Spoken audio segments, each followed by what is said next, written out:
Welcome to IQ plus academy. इस video में हम लोग 16 अगस्त के सभी महत्वपूर्ण करंट अफेयर्स को देखेंगे और जो भी इम्पोर्टेंट पॉइंट्स बनेंगे उन सभी को डिस्कस करते हुए चलेंगे। तो चलिए स्टार्ट करते हैं। सबसे पहले देख लेते हैं कि हमने कल क्या पढ़ा था। पहला प्रश्न है, हाल ही में किस केंद्रीय मंत्री ने फिश एंड सी फूड 75 रुचिकर व्यंजनों का संग्रह नाम का एक अनूठी कॉफ़ी टेबल बुक को लॉन्च किया है? पुरुषोत्तम रूपाला के द्वारा किया गया था। हाल ही में उत्तराखंड के ब्रांड एम्बेसडर के रूप में किसे नियुक्त किया गया है? ऋषभ पंत को। 600 T20 मैच खेलने वाले दुनिया के पहले क्रिकेटर किरण पोलार्ड बने हैं। केंद्रीय मंत्रिमंडल ने प्रधानमंत्री आवास योजना शहरी को किस वर्ष तक जारी रखने को मंजूरी दी है? ये 2024 तक। भारत की पहली अंडर वाटर मेट्रो का उद्घाटन भारत के किस शहर में किया जा रहा है? कोलकाता में। विश्व अंगदान दिवस अगस्त में किस दिन मनाया जाता है? ये 13 अगस्त को मनाया जाता है। कनाडा के कॉफ़ी और बेकरी उत्पादों की मशहूर ब्रांड ने हाल ही में किस 2 आउटलेट को खोलकर नई शुरुआत की है? टीम हास्टर्स के द्वारा। किस राज्य के मुख्यमंत्री ने आदिवासी बाहुल मयूरभंज जिले में 1508 करोड़ रुपए की प्रमुख सिंचाई परियोजना का हाल ही में लोकार्पण किया है? उड़ीसा। बाधिर क्रिकेट सोसाइटी ने आगामी 6ठी बाधिर T20 क्रिकेट चैंपियनशिप के लिए किस राज्य चयनित टीम की घोषणा की है? ये दिल्ली की घोषणा की गई है। इसरो ने गगनयान के LEM का सफल परीक्षण किस केंद्र से किया है? ये श्रीहरिकोटा से किया गया था। कल का क्वेश्चन ऑफ द डे था, जांच में श्रेष्ठता के लिए कितने पुलिसकर्मियों को गृह मंत्री पदक प्रदान किए जाएंगे? तो 151 मंत्रियों को यह पदक प्रदान किया गया है। अब हम देख लेंगे आज के प्रश्नों को। गाइस, अगर इससे पहले आप चैनल पर नए हैं तो प्लीज़ करके सब्सक्राइब कर लेंगे। चलिए देखते हैं। पहला प्रश्न, किस कंपनी ने 75वें स्वतंत्रता दिवस के अवसर पर महिला उद्यमियों के लिए 20,000 से अधिक पिन कोड क्षेत्रों की शून्य योजना यानी जीरो इन्वेस्टमेंट प्लान को शुरू किया है? यह पे बाय नियर के द्वारा अभी हाल ही में शुरू किया गया है।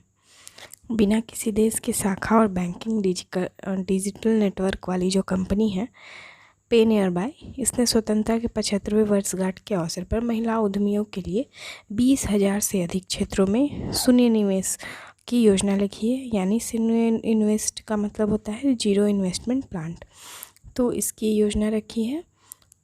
चलिए, अगर हम यहाँ पे नियर बाय को देख लें तो गाइज इसकी जो स्थापना की गई थी वो अप्रैल 2016 में हुई थी। और अभी इसके अगर हम बात कर लें MD और CEO की और साथ में फाउंडर के भी, तो ये आनंद कुमार बजाज हैं अभी। चलिए थोड़ा सा जान लेते हैं पे नियर बाय क्या है। गाइज, पे नियर बाय एक पोर्टल है जो कि एक इजी कैशलेस हो गया सर्विस प्रोवाइड करता है, जिसके माध्यम से जो भी कैशलेस ट्रांजैक्शंस होते हैं, मनी ट्रांसफ़र होता है या फिर आधार इनेबल पेमेंट, जिसको शॉर्ट में AEPS भी कहते हैं, तो इन सभी सर्विसेज को प्रोवाइड करता है। आई होप आप समझ गए होंगे। अब नेक्स्ट प्रश्न देख लेंगे। अटल पेंशन योजना के नियमों में हालिया में परिवर्तन के अनुसार लाभार्थियों की किस श्रेणी को बाहर रखा गया है? तो जो भी आयकर दाता है ना, इनकम टैक्स पेयर, उन लोगों को इस श्रेणी से बाहर रखा गया है। इसमें नियमों में बदलाव किया गया है और 1 अक्टूबर 2022 से यह जो होगा ना प्रभावी भी हो जाएगा। और वित्त मंत्रालय की एक अधिसूचना के अनुसार कोई भी नागरिक जो कि इनकम टैक्स पेयर है या रहा है तो इस पेंशन में शामिल होने के लिए पात्र नहीं होगा। अब अगर हम देख लें यहाँ पे कि यह अटल पेंशन योजना क्या होता है, तो गाइस जो भी असंगठित क्षेत्र यानी अनऑर्गेनाइज्ड एरियाज़, और अनऑर्गेनाइज्ड एरिया का मतलब ये होता है जिनका जो डेटा होता है ना गवर्नमेंट के पास नहीं होता है, कि लगभग 80% से ज़्यादा लोग ना अनऑर्गेनाइज्ड एरिया में ही काम करते हैं। तो इन्हीं अनऑर्गेनाइज्ड एरियाज़ में काम करने वाले, जैसे कि हाउस हेल्पर हो गए, गार्डनर हो गए, डिलीवरी बॉय हो गए, तो इन सभी लोगों के लिए इस योजना को लाई गई है। इसके माध्यम से आर्थिक सुरक्षा को दी जाएगी और नागरिकों को दुर्घटना हो गया या कोई बीमारी, इन सभी चीज़ों से बचाया जाएगा। इस योजना के माध्यम से जो भी लाभार्थी हैं वो 1000 से 5000 के बीच में न्यूनतम मासिक जो पेंशन होती है उनकी गारंटी का लाभ उठा सकते हैं। तो इस तरह से ये अटल पेंशन योजना के जो भी एम है वो सब है। चलिए अब हम नेक्स्ट प्रश्न देख लेते हैं। किस भारतीय राजनेता को फ्रांस के सर्वोच्च नागरिक पुरस्कार सेवलियर डे ला लीजियन डी होनूर से सम्मानित किया गया है? तो अभी हाल ही में शशि थरूर को इस अवार्ड से सम्मानित किया गया है। शशि थरूर कौन है? कांग्रेस के ये नेता हैं और इन्हें फ्रांस की सर्वोच्च नागरिक पुरस्कार सेवलियर डे ला लीजियन डी होनूर से सम्मानित किया गया है। शशि थरूर को उनके लेखन और भाषण के लिए इस अवार्ड से सम्मानित किया गया है। अगर हम बात करें इस पुरस्कार के बारे में तो इसे order of the legion of honour भी कहा जाता है और साथ ही इसकी स्थापना नेपोलियन बोनापार्ट के द्वारा की गई थी। 1802 में इसकी स्थापना हुई थी। चलिए नेक्स्ट प्रश्न है। एक विधायक एक पेंशन स्कीम हाल ही में किस राज्य ने लागू किया है? इसे पंजाब गवर्नमेंट ने अभी लागू किया है इस स्कीम को। तो गाइस पंजाब के द्वारा इस योजना को शुरू की गई है। अगर हम यहाँ पे ऑप्शंस को कोरिलेट कर लें तो हम देख सकते हैं कि गोवा के द्वारा अभी हाल ही में बीच विजिल ऐप के स्टार्ट किया गया था। और अगर हम गुजरात के बारे में देखें तो हाल ही में गुजरात के द्वारा 2 ऐप स्टार्ट किए गए थे, एक ई सरकार और एक दूसरा है ई नगर ऐप। ये दोनों गुजरात के द्वारा किए गए थे। अगर हम इसमें असम गवर्नमेंट के इनिशिएटिव को कुछ देख लें तो एक फिश वाला ऐप है जिसको असम गवर्नमेंट ने ही स्टार्ट किया था, तो याद रखेंगे। चलिए हम नेक्स्ट प्रश्न देख लेते हैं। हाल ही में आयुष मंत्रालय के आयुष क्षेत्र के डिजिटलीकरण के लिए किसके साथ एक समझौते ज्ञापन पर हस्ताक्षर किया है? तो ये इस डिजिटलाइजेशन के लिए इलेक्ट्रॉनिक्स और सूचना प्रौद्योगिकी मंत्रालय यानी ministry of electronics and information technology के साथ इस समझौते पर हस्ताक्षर हुआ है। इस समझौते के माध्यम से इलेक्ट्रॉनिक्स और सूचना प्रौद्योगिकी मंत्रालय आयुष मंत्रालय को टेक्निकल सहायता प्रदान करेगी और जो भी नई नई टेक्निक्स हैं उसके माध्यम से आयुष ग्रिड परियोजना की संकल्पना की गई है और डिजिटल इंडिया कार्यक्रम के हिस्से के रूप में इसको किया जा रहा है, बढ़ावा दिया जा रहा है। चलिए अब हम यहाँ पे बात आती है हेल्थ से रिलेटेड, तो हम कुछ और भी समझौते को देख लेते हैं। जैसा कि हम यहाँ पे देख लेते हैं, अभी हाल ही में जैव चिकित्सा के क्षेत्र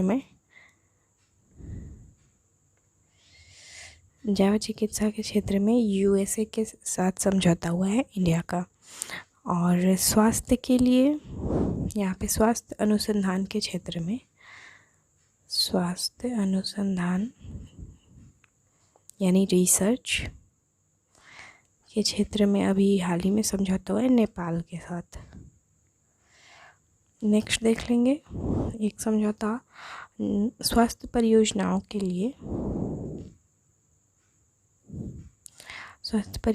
लिए अभी हाल ही में भारत और फ्रांस के बीच में समझौता हुआ है।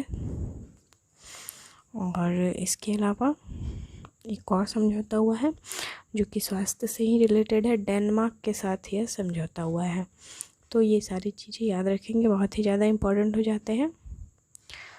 अब नेक्स्ट प्रश्न को देख लेते हैं।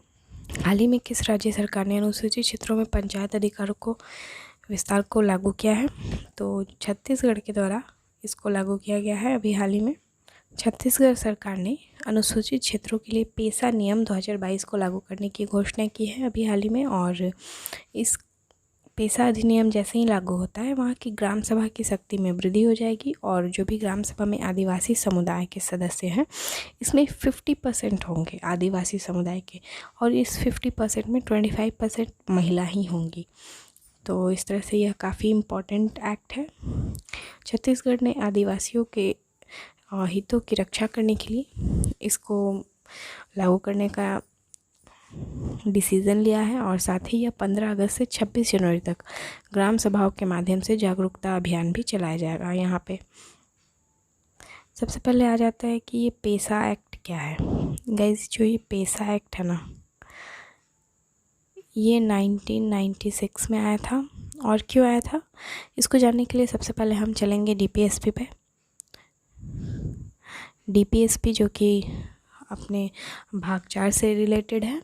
इसमें जो आर्टिकल 40 है ना, आर्टिकल 40 के माध्यम से पंचायती राज व्यवस्था का जिक्र किया गया था। लेकिन यह राज्य पे डिपेंड करता है कि राज्य इसको लागू करती है कि नहीं। लेकिन फिर इसको जो स्थानीय स्वशासन है उसको रूरल एरियाज़ में, जो रूरल इंडिया है, रूरल इंडिया में इसको बढ़ावा देने के लिए 1992 में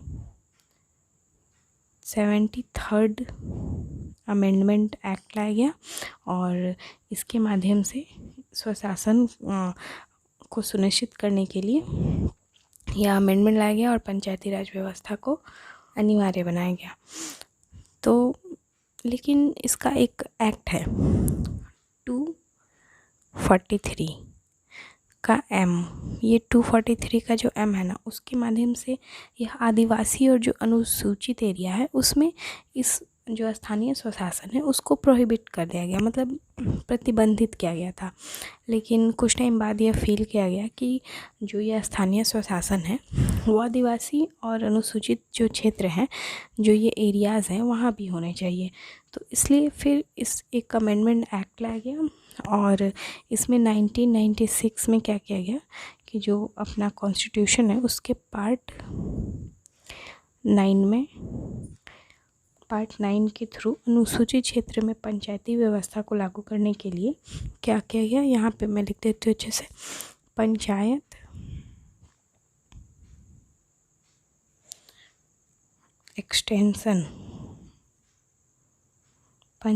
extension to scheduled areas act आया 1996 में। तो इसके माध्यम से ही जो भी अनुसूचित और आदिवासी क्षेत्र है वहाँ पे स्थानीय स्वशासन को लाया गया। तो गाइज, इसमें जो ग्राम सभा है उसके माध्यम से यहाँ पे जो भी आदिवासी हैं, ट्राइबल्स हैं, उनकी जो भी संस्कृति सभ्यता है, तो उन सभी चीज़ों को संरक्षित करने के लिए इसे लाया गया। अब हम जानेंगे कि सबसे बड़ी बात इसमें ग्राम सभा क्या होती है। तो गाइस, जो ग्राम सभा होती है ना, वो मतलब इसमें वो सभी लोग शामिल होते हैं जिनका नाम ग्राम स्तर पे पंचायत की निर्वाचन सूची में दर्ज होती है। तो आई होप आप समझ गए होंगे। चलिए अब नेक्स्ट प्रश्न देख लेते हैं। हाल ही में अज्ञेय वेब 3.0 सम्मेलन का आयोजन कहाँ किया गया? इसका आयोजन गोवा में किया गया है। अटल इंक्यूबेशन सेंटर में गोवा इंस्टीट्यूट ऑफ मैनेजमेंट और गर्ल स्क्रिप्ट द्वारा अज्ञेय वेब 3.0 सम्मेलन का आयोजन किया गया। और इस अज्ञेय वेब जो सम्मेलन हुआ है उसमें 100 से अधिक हैकाथॉन टीम होंगी और 70 से अधिक जो स्पीकर्स होंगे और 600 से अधिक लोग इसमें भाग लेंगे। अगर हम यहाँ पे इसके ऑप्शंस को कोरिलेट कर लेते हैं तो हम देखेंगे कि अभी हाल ही में न्यू दिल्ली में न्यू दिल्ली में चेयर ऑफ एक्सीलेंस की स्थापना करने की कही गई है। वहीं अगर यहाँ पे चेन्नई की बात करें तो चेन्नई में जानवरों का इलाज करने के लिए इंडिया की फर्स्ट मोबाइल एम्बुलेंस को स्टार्ट किया गया है यहाँ पे। अब आती है बात बेंगलोर की, तो यह इंडिया का पहला artificial intelligence robotics technology park की स्थापना यहीं पे की गई है। तो इन सभी चीज़ों की भी आप याद रखेंगे। नेक्स्ट प्रश्न देख लेते हैं। हाल ही में किस मंत्रालय ने स्माइल 75 नामक एक पहल की शुरुआत की है? तो जो इसकी शुरुआत की गई है अभी हाल ही में ministry of social justice and empowerment के द्वारा की गई है। 12 अगस्त 2022 को इस पहल की शुरुआत की गई। और अगर हम स्माइल का फुल फॉर्म देखें तो support for marginalise individual for livelihood and enterprise. तो गाइज इसके माध्यम से जो भी भीख मांगने वाले जो ऐसे व्यक्ति होते हैं ना, उनका पुनर्वास करने के लिए इसको स्टार्ट किया गया है और 75 नगर पालिकाओं में इसको शुरू किया जाएगा। यह जो इनिशिएटिव है यह आजीविका और उद्यम के लिए सीमांत व्यक्तियों हेतु समर्थन का एक हिस्सा है।